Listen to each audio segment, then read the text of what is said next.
Welcome back, everybody. So, today I am talking about capital gains or losses on investment properties. And these can be stocks, cryptocurrency, it can be a physical property like a residential building or commercial building, real estate. So, I'm going to talk a little bit about each, but the overall calculation on how you determine whether you have a capital gain or a loss is pretty much the same. You start off with the basis in that asset, whether it's stock, cryptocurrency, or a residential or commercial property. Okay. So the basis is what you paid for it, right? So that starts there.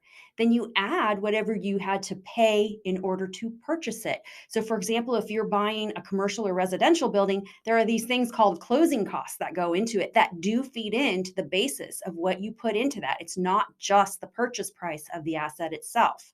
When you sell those assets, there are costs that go along with that. So we do include the costs of selling into your basis before we do this calculation.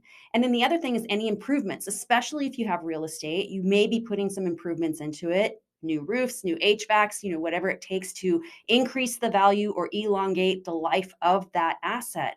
So that is also, those kinds of things are also included in the basis. All right. So you have your basis and then you have the price you sold it for. And the difference between those two is either a capital gain or a capital loss. Now, gains right now are capped at 20% for taxes, and losses, you can only take $3,000 a year infinitely until you use it up. So if you have a $2,000 capital loss, you're going to be able to benefit from that in the year that it happened. If you have a $25,000 capital loss, then you can only take $3,000 of that loss to benefit your taxes a year until you've used up all $25,000. So just know that about capital losses. It's something that tends to catch people off guard. Okay. So there's the simple part of all of that. Okay. Now, with stocks, it's generally very simple because if you're day trading or if you have an investment account that is buying and selling stocks, you're generally going to be provided with something called a 1099-B, which basically reports to your accountant, to the IRS, and basically to you what you sold, what you purchased it for, and just what your gain or loss is on the specific stock that was bought or sold. Some of these 1099-Bs can be completely crazy too. They can be like the biggest one I've had has been about 80 pages. Luckily, I have software to extract that data for me, so it makes things a lot easier. But it does get a little bit crazy. So make sure you're looking out for those 1099-Bs because that math, for the most part, has already been done for you. You don't even have to worry about it. Now, with cryptocurrency, it's a little bit different. I think there was only one 1099-B I saw come out. I think Robinhood Securities actually had a 1099-B for cryptocurrency, which is where all of that is headed. But for the most part, right now, what you guys are providing me are Excel spreadsheets that show what type of cryptocurrency you bought, how much you purchased it for, the fee that you had to pay in order to purchase it, how much you sold it for, the fee for how much the fee you had to pay in order to sell it.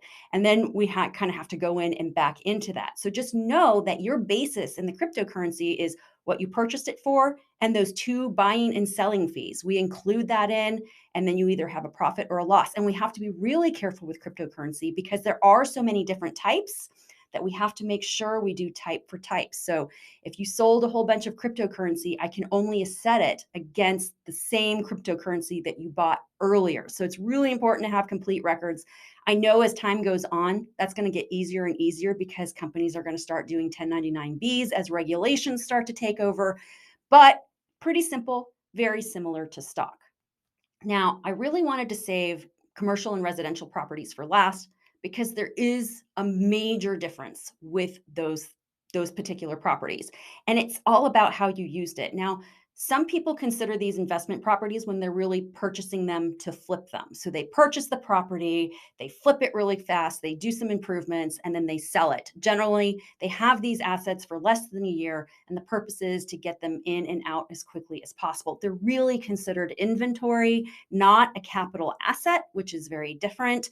And so anytime you are flipping those things, your capital gains are not actually capital gains. They're just regular gains and they're taxed at regular income tax rates. So that's something you need to be really careful about because I know a lot of people out there are flipping these houses thinking that they are subject to capital gains and not regular income taxes, and that's not true. Flipping is a business. It is always a regular income tax situation, so keep that in mind. Now, for those of you who have held these properties over time and have rented them out to people, it's a little bit different. Now, those are subject to capital gains provided that you own them for over a year. So, again, the taxes on there are capped at 20%. But there's this thing called depreciation, which, if you've been renting it, you have been depreciating those buildings over time in order to benefit from the tax deduction of the expense of that building. Okay. So for residential properties, we depreciate that over 27 and a half years. For commercial properties, it's 39 years. But the problem is the government says you don't get to benefit from depreciation twice. So when you sell that building, you have to recover that depreciation. And what that does sometimes is create a capital gain where in your mind you think you shouldn't have one. So, for example, if you had a property that you purchased, let's say your basis is $100,000, but you sold it for $90,000, but you've taken $50,000 in depreciation, we now have to recover. That now puts you at a $40,000 capital gain that you have to pay taxes on. So that's something you really need to be careful of. So that's the basics of that. And I'm going to tell you right now that if you're dealing in these kinds of investments, especially when we're talking about real estate, you really do need to be working with a CPA so that you understand the tax impact this is going to have on you. But in general, when you are selling investments, you need to be talking to your CPA anyway, because there's one other thing that can happen that most people are unaware of. They're so excited that they only have to pay capital gains tax on the profit. They don't realize that if they sell a whole bunch all at once, it could actually increase their overall tax bracket. So while they're only paying capital gains on the part that they actually made a profit on for those assets, their tax bracket may have moved up from 24% to 32%. And now they owe more in income taxes overall on everything that they made that year. So it's really important to be careful and to strategize and to do things with caution and with consultation with the CPA to make sure that you're not going to worry about that increase in your tax bracket. I have a couple of financial planners that I work with who are working with their clients, and the first thing they do when their clients want to sell something is they call me and we make sure that what is going to happen isn't going to increase their overall tax bracket. Super important. Okay, so next week, I'm going to be talking about what happens when we decide that it's time to terminate a relationship with a client. It's called disengagement. And I think it would be helpful for some of you to know the kinds of things that we are looking for in clients and why we might want to end that relationship.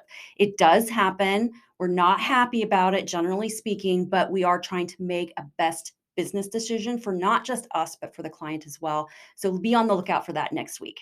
Take care, everybody. And as always, if you need any help, feel free to reach out. Take care.